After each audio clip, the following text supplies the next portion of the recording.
Oi pessoal, tudo bem? Vamos continuar lendo Há 2000 anos, que é o livro psicografado por Chico Xavier, ditado por Emmanuel, faz parte da série Romances de Emmanuel, e esse traz a história do próprio Emmanuel, não como Emmanuel, mas sim como Públio Lentulus, um senador lá da República Romana, na era cristã, começa ali no ano de 31 da era cristã, e esse senador, então, que viveu ali há 2000 anos e estava ali como uma pessoa de alma, coração superficial e orgulhoso, como o próprio Jesus Cristo disse quando esteve com ele ali em Jerusalém.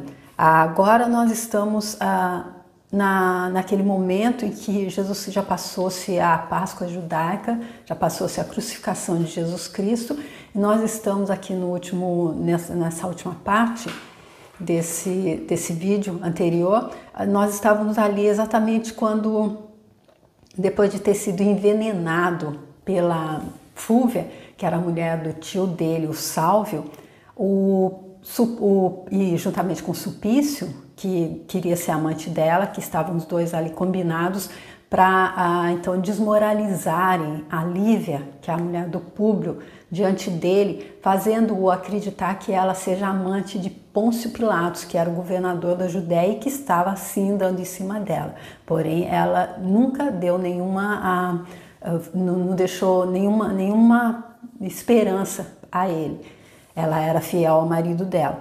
E então ele mas ele acreditou, se deixou envolver, e ele estava ali então agora com muita mágoa no coração, e ele tinha saído para uma viagem ali por toda a Judéia, porque ele ficou também com muita raiva do Pilatos. Ele achava realmente que ele era amante da mulher dele, e ele sabia que tinha muita controvérsia, muita coisa injusta no governo de Pilatos, e ele foi então, na autoridade que ele tinha de fiscalizar então o governador da província, ele saiu por todas as cidades então para encontrar esses pontos para poder fazer com que Pilatos fosse afastado do cargo, já tinha decidido isso. Ele escreveu também ao amigo dele, Flamínio, em Roma, pedindo a ele que providenciasse a volta do tio dele, o Sálvio, que era casado com a Fúvia, que foi quem fez todo esse plano para envenená-lo contra a Lívia, para trazê-los de volta para Roma, que assim ele ficaria ali mais aliviado para poder continuar o trabalho dele de punir Pilatos e de procurar ao mesmo tempo o filho dele que havia sido raptado. Porém, ele disse a Lívia que não havia mais nada entre eles, ele não a mataria pela filha deles e porque ela precisava da mãe. Então, nesse caso, quando ele saiu para viajar, a mulher dele então foi avisada, a Lívia foi avisada pelo Sulpício de que Pilatos estaria vindo então ali para Cafarnaum, e ele, que acreditava piamente que agora que o marido dela não estava nas proximidades, ela iria recebê-lo como amante. Aí ela ponderou que se ela mandasse avisar o marido dela, ele ia acreditar que ela tinha se arrependido, e aí seria uma confissão de que ela realmente era amante de Pilatos. E se ela não mandasse, ele acreditaria que então ela aproveitou da ausência dele para se encontrar com o amante. E aí então ela e Ana, que é a criada, elas combinaram então chegaram a um acordo que elas deveriam sair, se ausentar da cidade de Cafarnaum durante o tempo que eles estivessem lá, já que o Sulpício também estava fazendo investidas em direção a Ana. E aí então elas foram para a casa de Simeão, e foi lá que elas participaram das prédicas que ele fazia, das pregações que ele fazia ali em nome de Jesus Cristo. Nós vimos no vídeo anterior que ele disse tudo que ele viu ali durante a crucificação, e eles foi avisado, teve uma visão também que talvez o momento dele dar o testemunho dele de sacrifício estivesse chegando. E aí por isso ele tomou todas as providências de levar Ana, Flávia e Lívia ali para um compartimento na casa dele ali, que ninguém conhecia, um compartimento secreto, e disse a elas que ficassem ali até segunda ordem, porque ele acreditava que alguma coisa ia acontecer, e de fato aconteceu.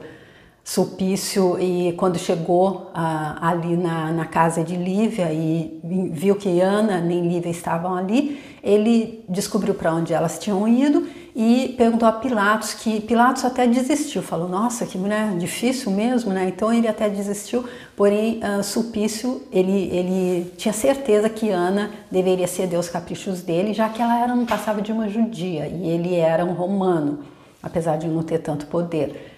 E aí Pilatos disse a ele, vá, você pode, só respeite a Patrícia, que era a única que era a Lívia, porém com os outros você faça o que quiser, porque é óbvio que uma judia assediada por um romano naquela época, já que os romanos eram aqueles que estavam ali subjugando, escravizando os nativos ali da Palestina, os judeus, então ela só tinha que se sentir lisonjeada, ela não podia recusar.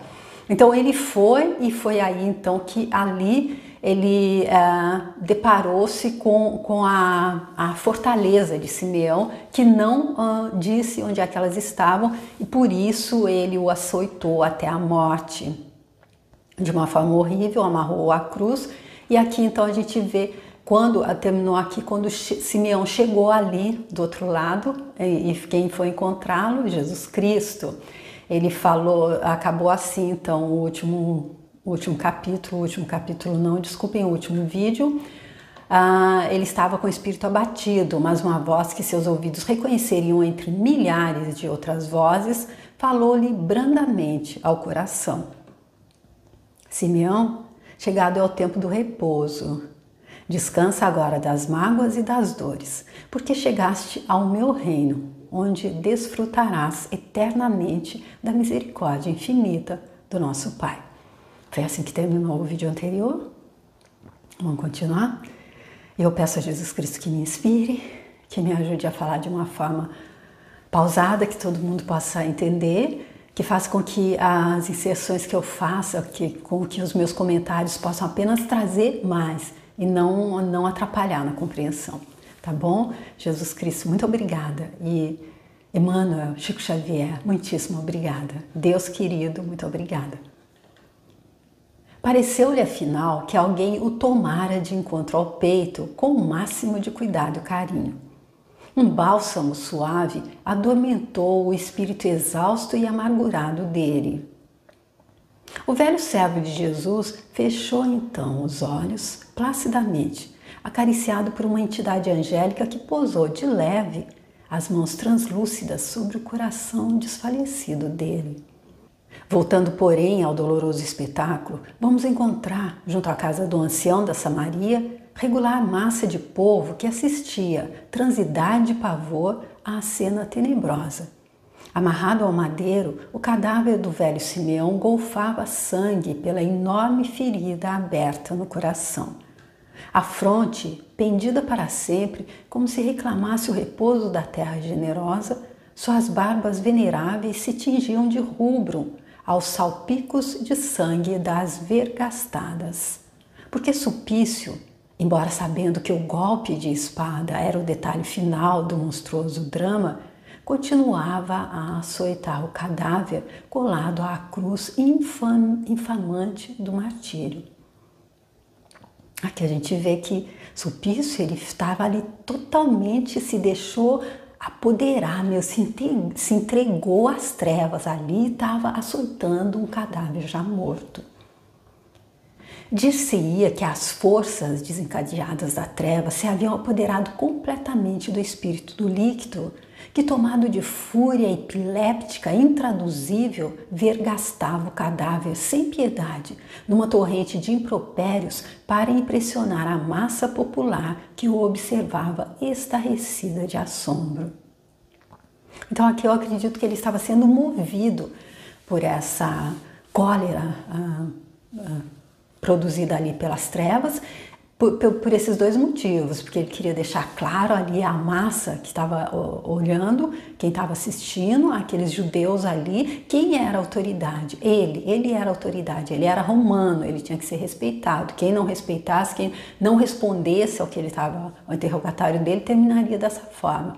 E o outro impulso dele era o desejo sexual que ele tinha pela Ana, e ele acreditava na mente dele, que é exatamente essa condição, por ele ser romano, apesar de não ser tão poderoso como Pôncio Pilatos, por exemplo, ela era simplesmente uma judia. Então, com certeza, se não fosse o obstáculo daquela pessoa, do Simeão, ele a teria, com certeza. É isso que eu acredito que o impulsionava a isso. Vede, gritava ele furiosamente, vede como devem morrer os samaritanos velhacos e os feiticeiros assassinos. Velho miserável, leva para os infernos mais esta lembrança. E o açoite caía impiedoso sobre os despojos destroçados da vítima, reduzidos agora a uma pasta sangrenta.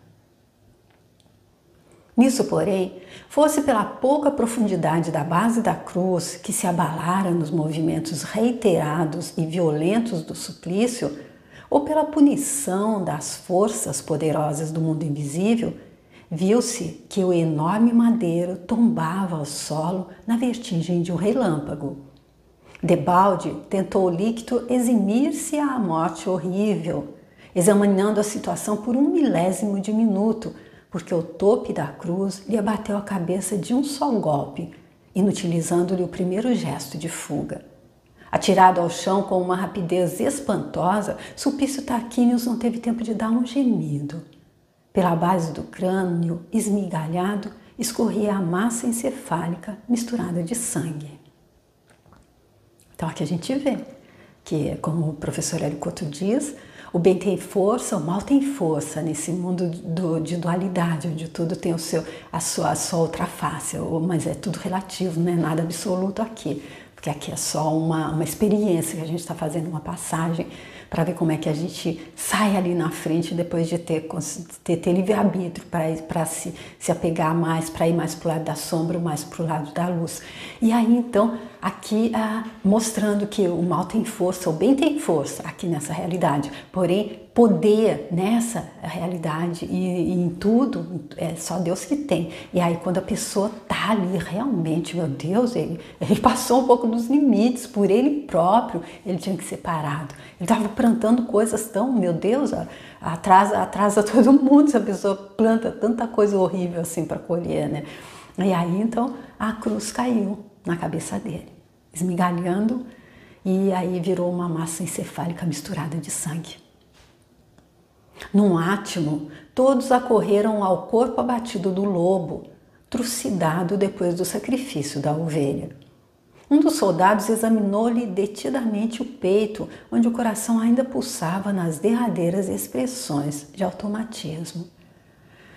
E aqui, gente, essa parte ele não está dizendo, mas eu acredito, nós vimos ali no final do vídeo anterior como é que ali os minutos finais do Simeão aconteceram, ele ali sendo confortado, ele ali aquela parte mais dolorosa, como eu já disse em vídeos anteriores, que eu acredito que seja quando a pessoa vem dar o sacrifício dela, mas vem dar o sacrifício dela para ver se acorda os outros, por misericórdia de Deus. Não é Deus que está pedindo sacrifício de ninguém.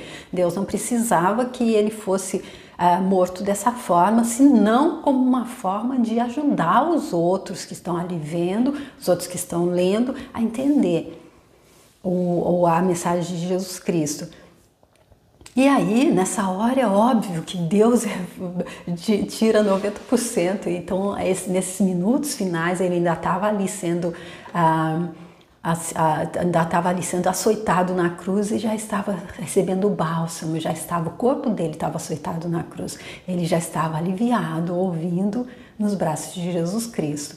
E aqui eu imagino que nesse momento aqui, quando um dos soldados examinou que o peito dele, no peito dele o coração ainda pulsava, onde é que ele estava, coitado? Como é que foi essa passagem dele, essa realidade para a próxima? Quem é que estava esperando ele ali, infelizmente, não é? Por quê? Por escolha, não é? Por ignorância, consciência não expandida. Porém, isso não quer dizer que hoje ele não seja uma alma iluminada. O próprio Emmanuel estava ali na mesma condição, e como o senador Públio Lentulus, e 2000 anos depois ele era já uma pessoa, braço direito de Jesus Cristo para nos ajudar. Para ver que É tudo cada um indo no seu momento, porém todos vão chegar. A boca do verdugo estava aberta, não mais para a gritaria blasfematória, mas da garganta avermelhada descia uma espumarada de saliva e sangue, figurando a baba repelente e ignominiosa de um monstro. Seus olhos estavam desmesuradamente abertos, como se fitassem eternamente, nos espasmos do terror, uma interminável falange de fantasmas tenebrosos. Ou seja, Emmanuel não entra nos detalhes, mas ele diz o que é que ele estava encontrando ali, na passagem dele, do outro lado. Cada um colhe aquilo que planta. Impressionados com o acidente imprevisto, no qual adivinhavam a influência da misteriosa luz que haviam lobrigado no topo do cruzeiro, os soldados ignoravam como providenciar naquela conjuntura, igualmente confundidos na onda de espanto e surpresa geral dos primeiros momentos. Foi nesse instante que assomou à porta a figura nobre de Lívia, pálida de amarga perplexidade. Ela e Ana, no interior da cava onde se haviam refugiado, pressentiram o perigo, permanecendo ambas em fervorosas preces, implorando a piedade de Jesus naquelas horas angustiosas. A seus ouvidos chegavam os rumores imprecisos das discussões e do vozerio do povo em altercações ruidosas, nos minutos do incidente, encarado por quantos a ele assistiram como castigo do céu.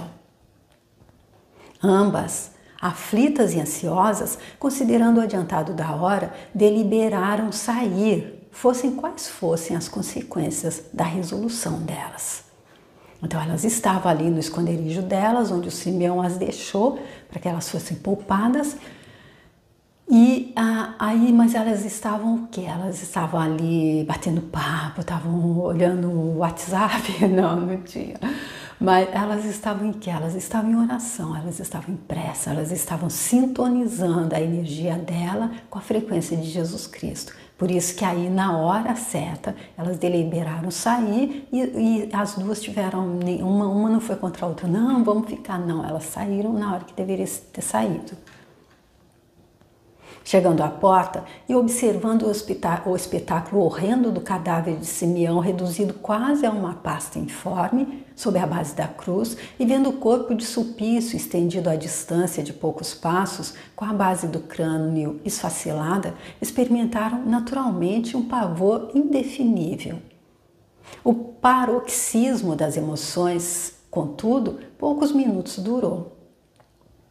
Enquanto a serva se desfazia em soluços, Lívia, com a energia que lhe caracterizava o espírito e a fé que lhe clarificava o coração, compreendeu de relance o que se havia passado.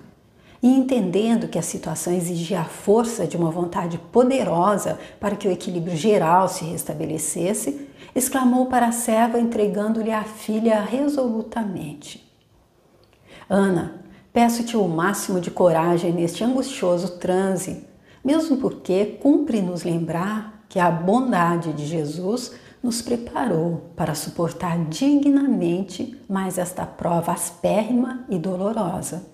Guarda a Flávia contigo enquanto vou providenciar para que a tranquilidade se restabeleça. Olha, a gente pode dizer, mas como?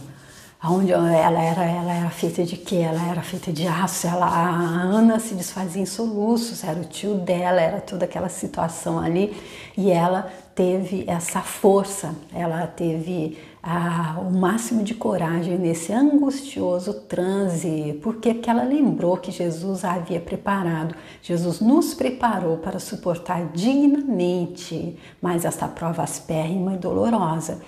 Porque eu acho, gente, quando a gente fica ali muito na reclamação, muito no vitimismo, é só uma falta de ter prestado atenção. Jesus Cristo, Ele é o nosso pastor, Ele disse, Ele é o governador do planeta Terra. Foi Ele que interveio ali junto de Deus, junto de todo mundo, organizou tudo.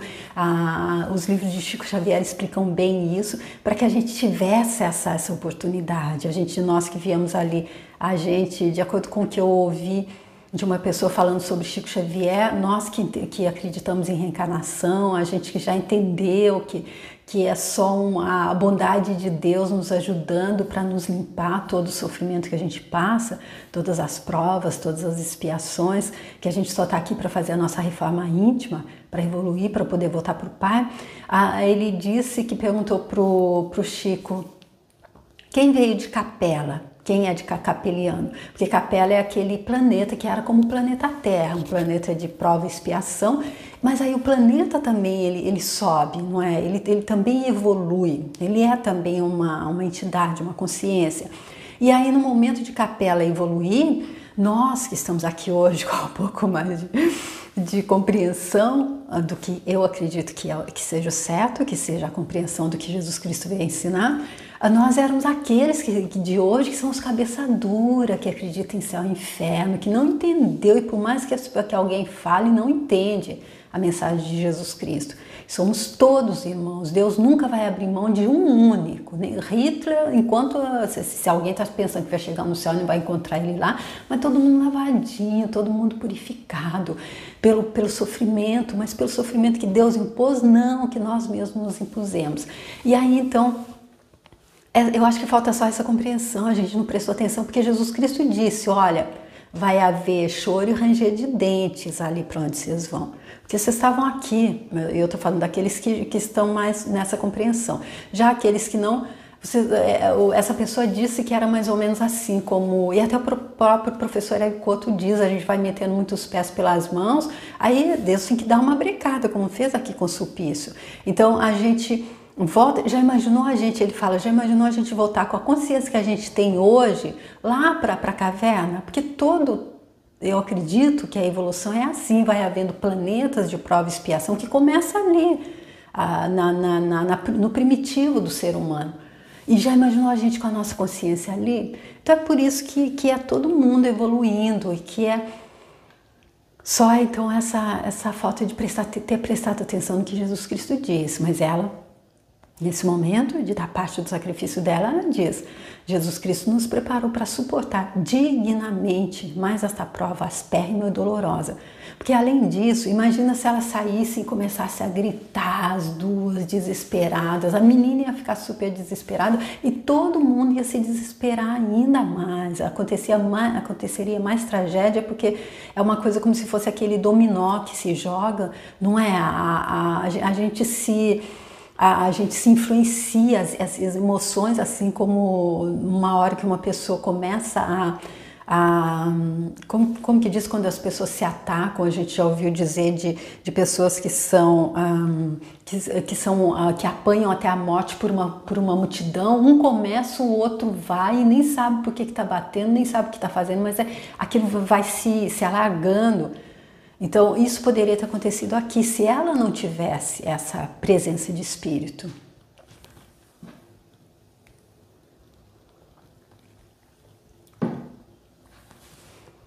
A passos rápidos, avançou para a turba que se ia aquietando a passagem dela. Tá vendo? Se ela tivesse passado gritando, desesperada, ela fazia com que cada um se desesperasse mais ainda. Ela foi passando e passando a energia de quietude, tranquilizando todo mundo. Aquela mulher de beleza nobre e graciosa deixava transparecer no olhar uma chama de profunda indignação e amargura. O aspecto severo dela denunciava a presença de um anjo vingador, surgido entre aquelas criaturas ignorantes e humildes no momento oportuno. Aproximando-se da cruz onde jaziam os dois cadáveres, cercados pela confusão, implorou de Jesus a coragem e fortaleza necessárias para dominar o nervosismo e a inquietação de todos os que a rodeavam. Ou seja, ela sempre ali em oração, pedindo a Jesus. Jesus disse, comigo o meu fardo é leve, o meu jugo é suave, então comigo eu te dou força, só tenha certeza que eu estou com você, você não está sozinho, então pede, ó, eu tenho força, segura aqui que você vai, é isso que você tem que fazer. Não, mas eu não consigo, não, segura aqui na minha mão. E foi isso que ela fez. Sentiu que força sobre-humana se apossara da alma dela no momento preciso. Por um minuto, pensou no esposo, nas convenções sociais, no escândalo rumoroso daqueles acontecimentos, Mas o sacrifício e a morte gloriosa de Simeão eram para ela o exemplo mais confortador e mais santo. Tudo ouvidou para se lembrar de que Jesus pairava acima de todas as coisas transitórias da terra, como o mais alto símbolo de verdade e de amor para a felicidade imorredora de toda a vida. Ou seja, aqui nesse momento, a gente que sabe que ela é um espírito mais adiantado, ela veio para ajudar o marido dela, mas tudo ali organizado, que ela veio nesse momento em que Jesus Cristo estava. Então, como um espírito bem mais iluminado, mais adiantado, ela veio também nesse pacote que veio para dar o sacrifício para nos mostrar. Porque se ele tivesse dado o sacrifício dele e ninguém mais tivesse feito nada, morreria ali. Então era para continuar. Ele plantou a semente e cada um... Não é sacrifício, como eu acho super interessante deixar isso bem claro. É a minha forma de entender que Deus não pede sacrifício de ninguém, Deus não pede sacrifício de ninguém, Deus só quer que a gente seja feliz, é Ele que nos anima, Ele não é sádico, não é masoquista, então ele só quer que a gente seja bem. Então aqui ela veio e ela está sabendo, apesar dela ter vindo com essa missão, ela está encarnada, ela também está sob o chá de esquecimento de tudo, ela não tem lembrança de tudo, ela lembra então do marido, das convenções sociais, do escândalo rumoroso daqueles acontecimentos. Por quê? Porque era um romano que estava ali morto, não se esqueçam, Sulpício Tarquínios era romano e além disso ele era mais ou menos ali o braço direito do Pôncio Pilatos, que era o governador e que não tinha escrúpulos, a gente já viu. E aí então, mas ela lembra que tudo, ela esquece tudo isso, tudo daqui da realidade terrena, para lembrar apenas que Jesus Cristo pairava acima de todas as coisas transitórias da terra. Um dos soldados, tomado de veneração e conhecendo perto de quem seus olhos se encontravam, acercou-se-lhe, exclamando com o máximo respeito: Senhora, cumpre-me apresentar os nossos nomes, a fim de que possais utilizar-nos para o que julgardes necessário. Soldados, exclamou resoluta, não precisais declinar nomes. Agradeço a vossa dedicação espontânea, que poderia ter sido, minuto antes, uma inconsciência criminosa. Lamentando apenas que 6 homens aliados a esta multidão permitissem a consumação deste ato de infâmia e suprema covardia, que a justiça divina acaba de punir perante os vossos olhos. Que então ela deixando bem claro aqui para o soldado que ele estava servindo a um Deus diferente, a um Deus que não era o que ele deveria servir. Todos se haviam calado, como por encanto, ao ouvirem essas enérgicas palavras. A massa popular tem dessas versatilidades misteriosas. Basta às vezes um gesto para que se despenhe nos abismos do crime e da desordem, uma palavra chicoteante para fazê-la regressar ao silêncio e ao equilíbrio necessários. Lívia compreendeu que a situação era sua e, dirigindo-se aos prepostos de Sulpício, falou corajosamente: Vamos, providenciamos o restabelecimento da calma, retirando esses cadáveres. Então aqui o próprio Emmanuel dizendo aquilo que eu já disse anteriormente, que a massa popular então tem essas versatilidades, ela pode ser incitada ao pânico, ao terror, a fazer a guerra, como uma palavra, dependendo eu acredito, da vibração e da energia da pessoa que começa, não é? Senhora, aventou um deles respeitosamente. Sentimos-nos na obrigação de enviar um mensageiro a Cafarnaum, de modo que o senhor governador seja avisado destes acontecimentos. Todavia, com a mesma expressão de serenidade, respondeu ela firmemente: Soldado, eu não permito a retirada de nenhum de vós outros enquanto não derdes estes corpos à sepultura. Se o vosso governador possui um coração de fera, sinto-me agora na obrigação de proteger a paz das almas bem formadas. Não desejo que se repita nesta casa uma nova cena de covardia e de infâmia. Se a autoridade neste país atingiu o terreno das crueldades mais absurdas, eu prefiro assumi-la resgatando uma dívida do coração para com os despojos deste apóstolo venerando, assassinado com a colaboração da vossa criminosa inconsciência. Aqui então, mais uma vez, Lívia mostrando que ela sabia que ela estava sendo guiada, ela tendo ali pulso forte. O soldado disse que tinha o certo seria avisar o governador, evidentemente, o amigo dele, aquela pessoa que era assim como se fosse mesmo um comparsa dele ali, porque era ele que levava as mulheres para ele ali no quartinho onde ele as recebia, como ele levou Lívia, como nós vimos nas páginas anteriores, e que estava ali com ele, quando ele disse que viria atrás delas, ele disse: faça o que você quiser, só respeite a Patrícia, os outros, você é um romano, você tem todo o poder sobre eles.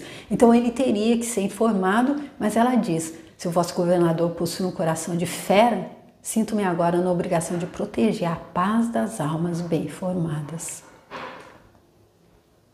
Não desejais consultar as autoridades de Sebaste a respeito do assunto?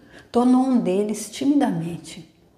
De modo algum, respondeu ela com audaciosa serenidade. Quando o cérebro de um governador está envenenado, o coração dos governados padecem da mesma peçonha. Esperaríamos em vão qualquer providência a favor dos mais humildes e dos mais infelizes, porque a Judéia está sob a tirania de um homem cruel e tenebroso. Ao menos hoje quero afrontar o poder da perversidade, invocando em meu auxílio a misericórdia infinita de Jesus. Então ela mostrando que ela sabia exatamente o que ela estava falando e sabia através em nome de quem ela estava falando. Ela sabia quem era a pessoa que estava ali no comando de tudo, ali dessa realidade externa, e sabia a quem ela deveria contas, que estava a mando da verdadeira autoridade, que é Deus. Silenciaram os soldados romanos em face da atitude serena e imperturbável dela. E, obedecendo-lhe as ordens, colocaram os despojos inertes de Simeão sobre a mesa enorme e rústica das preces costumeiras. Foi então que os mesmos companheiros que haviam negado o velho mestre do Evangelho se acercaram piedosamente do cadáver dele, beijando-lhe as mãos mirradas com enternecimento, arrependidos da covardia e fraqueza, cobrindo-lhe de flores os despojos sangrentos. E aqui a gente vê que o que Jesus Cristo diz ali no livro Boa Nova, eu fiz uma série também, eu deixo aqui se você quiser ver, que ele dizia: os homens são mais ignorantes do que perversos. Então aqueles, na hora que eles viram para se livrarem, como aqueles que se afastaram de Jesus Cristo na hora do sacrifício dele também, na hora da crucificação dele, aqueles voltaram então cobrindo as mãos dele de beijos. Anoitecia, mas as tênues claridades do crepúsculo na formosa paisagem da Samaria ainda não haviam abandonado de todo o horizonte. Uma força indefinível parecia amparar o espírito de Lívia, alvidrando-lhe todas as providências necessárias. Ou seja, ela estava na vibração, ela estava na frequência certa, então essa força, a força passa por ela e mostra a ela o que é que ela tem que fazer, todas as providências necessárias. Em pouco, ao esforço hercúleo de numerosos samaritanos, foram retiradas pesadas pedras do grupo de rochas que protegia a cova, onde se haviam abrigado as 3 fugitivas. Enquanto às ordens de Lívia, os 6 soldados abriram uma sepultura rasa, longe daquele local, para o corpo de Sulpício. Brilhavam já as primeiras constelações do firmamento, quando terminou a improvisação dos serviços dolorosos. No instante de transportarem os despojos do ancião, que Lívia envolveu pessoalmente em alvo sudário de linho, ela fez questão de orar, rogando ao Senhor recebesse no reino de luz e verdade dele a alma generosa do apóstolo valoroso. Ajoelhou-se como uma figura angélica junto àquele banco humilde e tosco, onde tantas vezes se sentara o servidor de Jesus entre suas oliveiras frondosas e bem-amadas. Todos os presentes, inclusive os próprios soldados que se sentiam empolgados de misterioso temor, prostraram-se genuflexos, acompanhando-lhe a reverência, enquanto a claridade de algumas tochas sopravam perfumadas as brisas leves das noites formosas e estreladas da Samaria de há 2000 anos. Ou seja, então aqui ela revestida dessa força, dessa luz, e fazendo ali as orações, ela fez com que inclusive os próprios soldados se ajoelhassem então para esse momento de respeito ali com o corpo do Simeão. Irmãos, começou ela emocionada, assumindo pela primeira vez a direção de uma assembleia de crentes. Elevemos a Jesus o coração e o pensamento. Uma sensação mais forte parecia embargar-lhe a voz, inundando-lhe os olhos de lágrimas doloridas. Mas, como se forças invisíveis e poderosas a alentassem, continuou serenamente. Ou seja, se ela tivesse só com as forças terrenas de uma pessoa encarnada, ela não teria força, a emoção era muito grande. Porém, quando a voz começou a se embargar, ela foi novamente revestida daquela força na frequência que ela estava e continuou serenamente. Jesus, meio e divino mestre, foi hoje o dia glorioso em que partiu para o céu um valoroso apóstolo do teu reino. Foi ele aqui na terra, Senhor, a nossa proteção, o nosso amparo e a nossa esperança. Na fé dele encontramos a precisa fortaleza e foi no coração compassivo dele que conseguimos aurir o consolo necessário. Mas julgastes oportuno que Simeão fosse descansar no teu regaço amoroso e compassivo. Como tu, sofreu ele os tormentos da cruz, revelando a mesma confiança na providência divina, nos dolorosos sacrifícios do amargo testemunho dele. Recebe-o, Senhor, no teu reino de paz e de misericórdia. Simeão tornou-se bem-aventurado pelas dores, pelo denodo moral dele e por suas angustiosas aflições, suportadas com o valor e a fé que nos ensinastes. Ampara-o nas claridades do paraíso do teu amor inesgotável, e que nós, exilados na saudade e na amargura, aprendamos a lição luminosa do teu valoroso apóstolo da Samaria.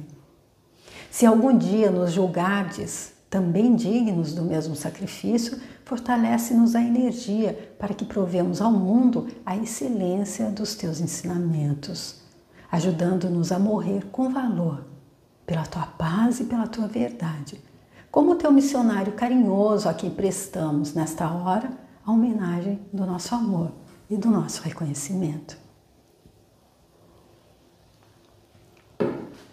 Aqui então nessa prece lindíssima dela a gente vê, olha, se algum dia ela mostrando que ele deu o sacrifício com ali como deveria ser, com dignidade.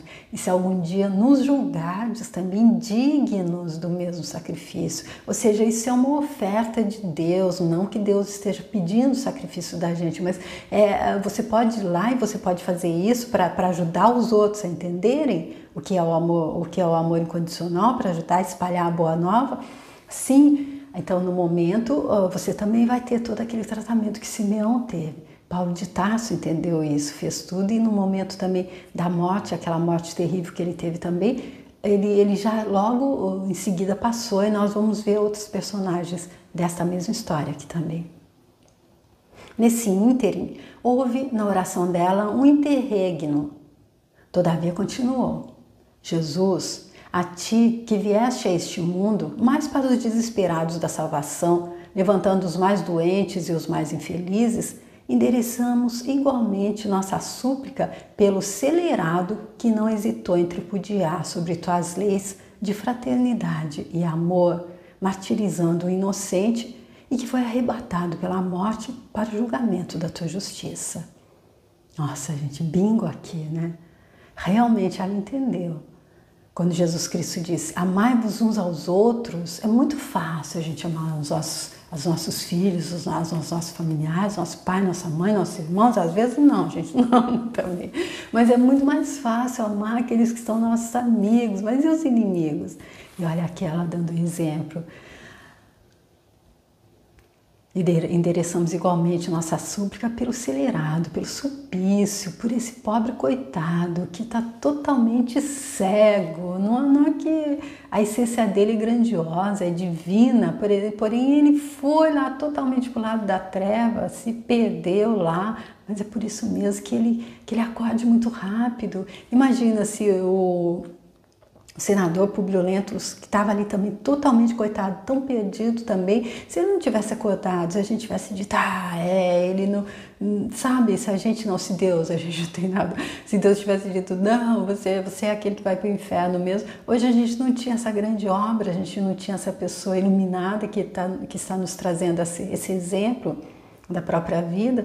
Então, são aqueles, eu acredito sinceramente, quando a gente está vendo, porque a gente tem que trazer para os nossos dias. A gente vê um ato hediondo, horrível, alguém que cometeu uma coisa mais horrível do mundo, aí a gente já devia ser decapitado. Não, para ele muita oração para que ele possa entender, possa acordar, e para o outro que possa ter a grandeza de perdoar, porque não há bala perdida, não há Deus distraído enquanto isso acontece alguma coisa ruim, alguma coisa horrorosa dessas que acontece, não.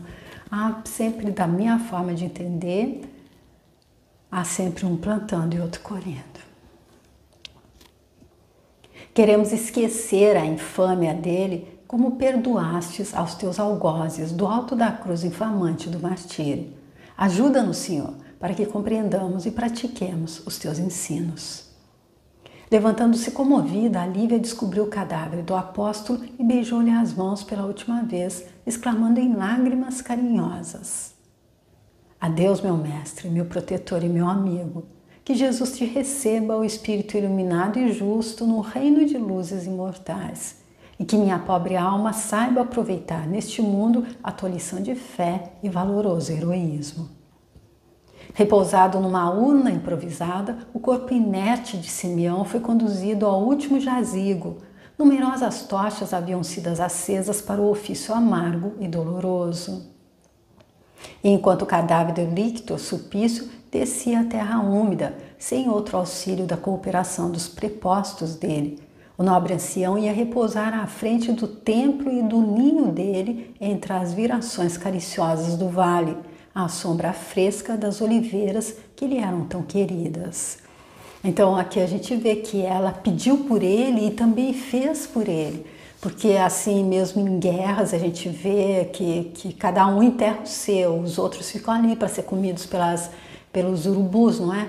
E ela poderia ter feito a mesma coisa, já pediu por ele, deixa o cadáver jogado em qualquer canto. Não, naquela época eles eram colocados ali naqueles locais, como Jesus Cristo foi colocado, não era um túmulo, era uma coisa ali, eu esqueci o nome agora, mas como essa tumba, uma urna improvisada, como foi colocado o corpo de Simeão, mas para ele teve ali, ele foi para a terra, ele voltou, descia a terra úmida, e eu acredito que foi bastante para ele, não é? Lívia dispensou em seguida os soldados do governador e, guardada por homens valorosos e dedicados, passou o resto da noite em companhia de Ana e da filhinha em profundas meditações e dolorosas cismas. Ao raiar da aurora, retiravam-se definitivamente do vale de Siquém, acompanhadas por um vizinho de Simeão, encaminhando-se de volta a Cafarnaum e levando no íntimo numerosas lições para toda a vida. Sabedora de que não se fariam esperar as represálias das autoridades administrativas, regressaram por estradas diferentes que constituíam atalhos preciosos, sem tocar em Naim para a troca de animais. Com algumas horas sucessivas, em marcha forçada, atingiam o solar tranquilo onde iam descansar dos golpes sofridos. Lívia remunerou largamente seu dedicado companheiro de viagem, retirando-se para os aposentos, onde fixou em base preciosa a pequena cruz de madeira que lhe dera o apóstolo, algumas horas antes do cruento martírio. Alguns dias se passaram sobre os infautos acontecimentos. Pôncio Pilatos, contudo, informado de todos os pormenores do ocorrido, rugiu de ódio selvagem. Reconhecendo que defrontava poderosos inimigos, quais Públio Lentulus e a mulher dele, buscou acionar, por outro lado, o mecanismo de sinistras represálias. Recolhendo-se imediatamente ao palácio de Samaria, fez que todos os habitantes da região pagassem muito caro a morte do lictor, humilhando-os através de medidas aviltantes e vexatórias. Assassínios nefandos foram praticados entre os elementos da população pacífica do vale, propagando-se por Sebaste e outros núcleos mais adiantados a rede de crimes e crueldade da mentalidade vingativa e tenebrosa dele. Então aqui, Pôncio Pilatos, com essa mente doente, cruel e vingativa, como está sendo dito aqui, ele então fazendo ali valer a ordem dele, a lei dele, porque tinha sido morto uma pessoa, um romano e, além do mais, muito próximo dele, um comparsa dele ali. Estacionemos, todavia, em Cafarnaum e aguardemos aí a chegada de um homem. Ao cabo de alguns dias, com efeito, regressava o senador da viagem através da Palestina. Após o regresso, Lívia cientificou de quanto ocorrera na ausência dele. Públio Lentulus ouvia-lhe o relato silenciosamente.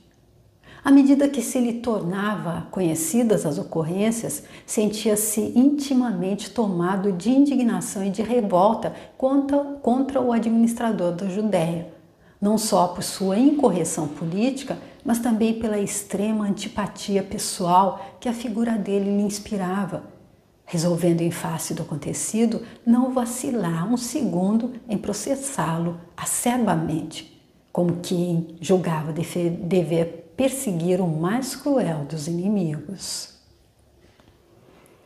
Aqui a gente vendo que o senador, além de tê-lo como amante da mulher dele, então um inimigo pessoal, ele ainda tinha os valores dele, morais ali, com relação a... A gente via que ele não tinha amantes como o próprio Pilatos tinha e que ele não era então essa pessoa como o Pilatos, que está dizendo aqui que ele era realmente cruel. Ele tinha essa mentalidade vingativa e tenebrosa. Acredito que o senador já tivesse passado um pouco dessa fase. O leitor poderá, talvez, supor que o orgulhoso romano teria o coração sensibilizado e modificados os sentimentos a respeito da esposa, de quem presumia possuir as mais flagrantes provas de deslealdade e perjúrio no santuário do lar e da família. Mas Públio Lentulus era humano, e nessa condição precária e miserável tinha de ser um fruto do tempo dele, da educação dele e do meio dele. Ou seja, aqui ele vendo tudo que a Lívia fez para fugir do Pilatos, ele podia pensar, meu Deus, isso foi intriga da Fúvia, não é possível, ela não me traiu, ela não é essa mulher, ele podia contar ali, ó, não está batendo, não está fechando a conta, mas não. Ele tinha que ser fruto do tempo dele. E aqui, olha como Emmanuel define aqui. Lentulus, ele era humano nessa condição precária e miserável. Então, tinha que ser um fruto do tempo, da educação e do meio dele. Ao ouvir as últimas palavras da mulher, pronunciadas em tom comovido, como o de alguém que pede apoio e reclama o direito de um carinho, replicou austeramente. Lívia, eu me regozijo com tua atitude e rogo aos deuses pela tua edificação. Teus atos simbolizam para mim a realidade da tua regeneração depois da fragorosa queda à vista com os meus olhos. Bem sabes que para mim a esposa não mais deve existir. Contudo, louvo a mãe dos meus filhos, sentindo-me confortado, porque se não acordastes a tempo de seres feliz, despertastes ainda com a possibilidade de viver.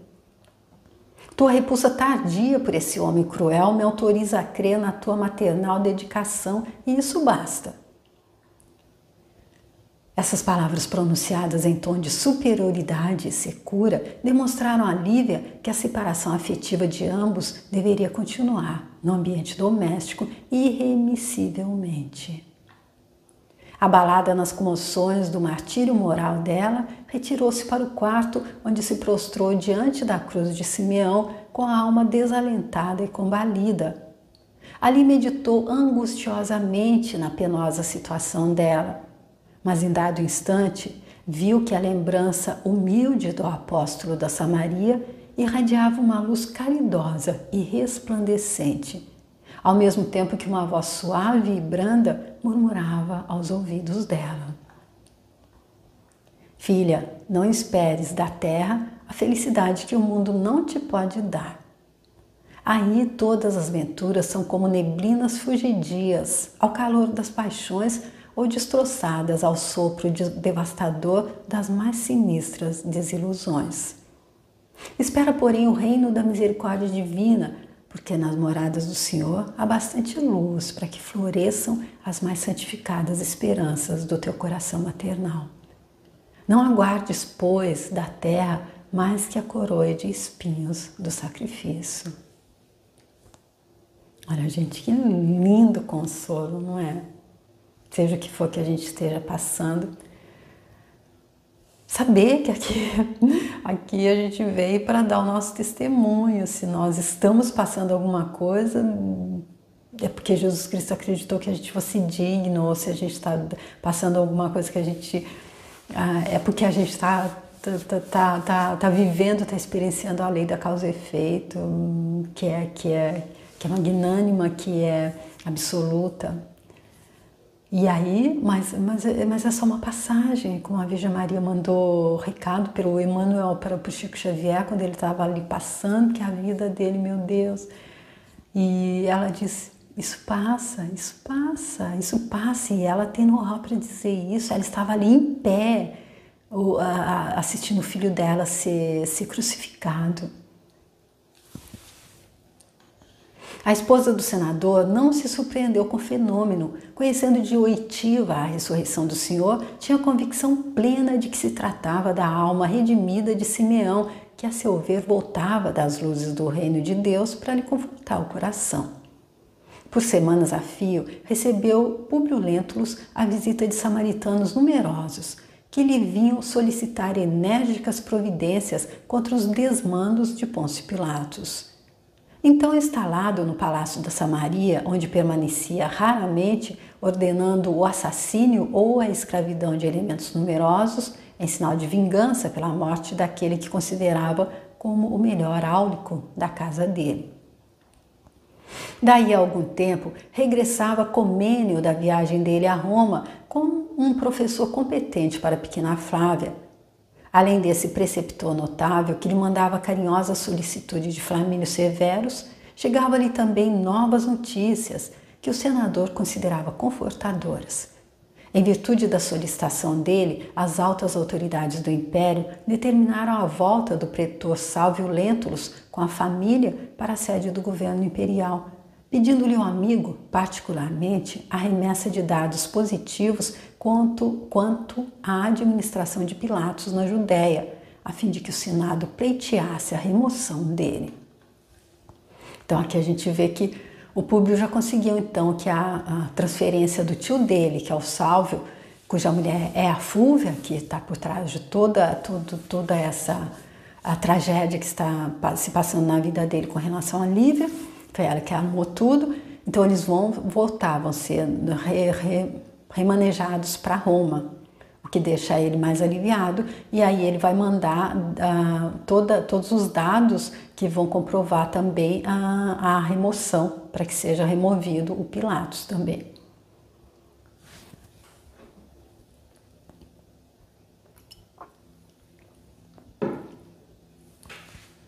Em virtude dessas circunstâncias, daí a algum tempo voltava Comênio a Roma, levando a Flamínio um volumoso processo relacionando todas as crueldades praticadas por Pilatos entre os samaritanos. Em vista das distâncias, por muito tempo rolou o processo nos gabinetes administrativos, até que no ano de 35 foi o procurador da Judéia chamado a Roma, onde foi destituído de todas as funções que exercia no governo imperial, sendo banido para Viena, nas Gálias, onde se suicidou daí a 3 anos, ralado de remorsos, de privações e de amarguras. Aí, gente, a gente vendo, a gente pode ver uma pessoa ali, nossa, como ele é poderoso, ele manda em tudo, ele tem muito dinheiro, pode ter quantas amantes tiver, mas a justiça acontece, não é? Quando a gente viu ali no início desse livro mesmo, quando o senador Públio Lentulus ele se via ali como um cônsul na época do Catilina, onde ele era realmente tirano, ele mandava matar, separar as pessoas, arrancar os olhos mesmo. Ele viu que depois ele foi destituído, ele foi condenado, ele foi morto aqui, foi condenado pelas leis daqui e depois ele passou pelo tribunal lá. Então aqui é a mesma coisa com Pilatos, a gente vendo. E ele ainda vai ser um pouco mais difícil, eu acredito, para ele, porque ele se suicidou, ele não esperou nem que acontecesse até onde deveria acontecer. Públio Lentulus permaneceu com as esperanças de pai na mesma vivenda da Galileia, dedicando-se quase que exclusivamente aos estudos, aos processos administrativos e à educação da filha, que manifestara muito cedo pendores literários ao lado de apreciáveis dotes de inteligência. Lívia conservou Ana junto da tutela dela e ambas continuaram orando junto à cruz que lhes dera Simeão no instante extremo, rogando a Jesus a necessária força para as penosas lutas da vida. Debalde, a família Lentulus esperava que o destino lhe trouxesse de novo o sorriso encantador do pequenino Marcos. E enquanto o senador e filhinha se preparavam para o mundo, junto de Lívia e Ana, que traziam suas esperanças postas no céu, deixamos passar mais de 10 anos sobre a dolorosa serenidade da vida de Cafarnaum. Mais de 10 anos que passaram lentos, silenciosos e tristes. Fim da primeira parte. Sim, gente, porque ainda tem. Essa foi só o fim da primeira parte. A gente vê então que já se passaram 10 anos, já não tem mais Pôncio Pilatos, nem Sulpício, nem Fúvia também já saíram do cenário. Agora vamos ver quais são os outros atores, quais são os outros coadjuvantes que virão para que continue então essa saga do senador Públio Lentulus colhendo aquilo que ele plantou. E Emmanuel tão generosamente nos mostrando, nos abrindo essa página tão triste da vida dele, com o único intuito de nos ajudar, de que sirva de roteiro para a gente. Pois aqui é isso, é uma passagem. Aqueles que vieram antes, aqueles que passaram antes, experimentaram, tentam de muitas formas nos mostrar, nos ajudar, porque eles acreditam naquilo que o sábio não precisa passar, ele pode se poupar. O inteligente é que precisa passar para aprender, mas infelizmente o que não está muito atento ainda, a consciência não está muito expandida, como nós vimos aqui com o próprio Pôncio Pilatos, com o próprio Sulpício. Acredito que vamos ouvir falar também da Fúvia no final, acredito. Nós vamos ver que todo mundo que não está muito atento vai plantar mais espinho ainda por colher, mas vai chegar a hora que a ficha cai. Todo mundo capta quando capta e todo mundo capta. Siddhartha Gautama diz que ele só entra, ele só passa a porta dos céus, ele faz questão de ser ele o último a entrar para fechar a porta dos céus. Ele só entra depois que ele vir entrar o último homem, ele entra atrás da nuca do último homem, seja ele quem for, seja ele o que tiver cometido. A onda vem até a praia, mas como o professor Hélio Couto diz, a gente nunca vê uma onda sair pela praia e ir lá no quiosque tomar uma água de coco e ir embora. Não, a onda pertence ao mar. Então, e o mar sem aquela onda não seria ele completo. Tá bom, gente? Muito obrigada. Espero que vocês estejam gostando tanto dessa leitura que eu estou fazendo, como eu estou gostando de fazer. Que sirva muito, meu Deus, que essa leitura possa fazer alguma transformação, como fez na sua vida, querida aí da Espanha. Fico super feliz de saber como Jesus Cristo deve estar feliz também. E então, se você que está vendo acredita que tem alguém que precisa entender essa mensagem, passa para ele se quiser compartilhar o vídeo, se quiser deixar sua curtida, se quiser me mandar uma mensagem, me ajudar a entender alguma coisa que eu não entendi, ou só mandar uma mensagem, vou ficar super feliz. Se quiser se inscrever no canal, tudo isso, se for leve para você, faz, que vou te agradecer muito. Obrigada mesmo, tá? E até o próximo vídeo, para onde a gente vai, então, para a segunda parte desse livro grandioso, tá bom? Obrigada, tchau.